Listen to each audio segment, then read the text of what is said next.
आज नेपाली चलचित्र जगतबाट अत्यन्तै दुःखद र स्तब्ध बनाउने खबर आएको छ। नेपाली फिल्म उद्योगका दिग्गज अभिनेता, शक्तिशाली अभिनयका प्रतीक सुनिल थापा अब हामी बीच रहनु भएन।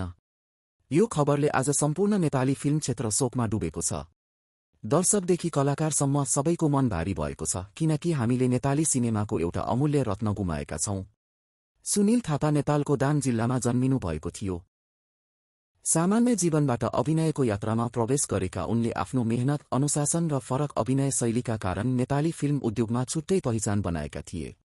उनी विशेष गरी खलनायक भूमिकामा अत्यन्त चर्चित थिए। उनको कडा हाउभाउ, गहिरो आवाज र आँखा बोल्ने अभिनयले पर्दामा देखिनासाथ दर्शकको ध्यान खिच्थ्यो। धेरै फिल्ममा उनी खलनायक भए पनि वास्तविक जीवनमा भने उनी एक सरल, नम्र र अनुशासित व्यक्ति थिए। सुनिल थापाले सयौं नेपाली चलचित्रहरूमा अभिनय गरेका थिए। उनको योगदानले नेपाली सिनेमालाई नयाँ उचाइमा पुर्याउन ठूलो भूमिका खेलेको छ।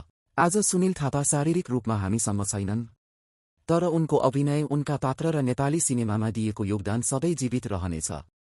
उनी केवल एक अभिनेता मात्र होइनन्, उनी नेपाली फिल्म उद्योगको एउटा युग थिए। स्वर्गीय सुनिल थापाप्रति हार्दिक श्रद्धाञ्जली।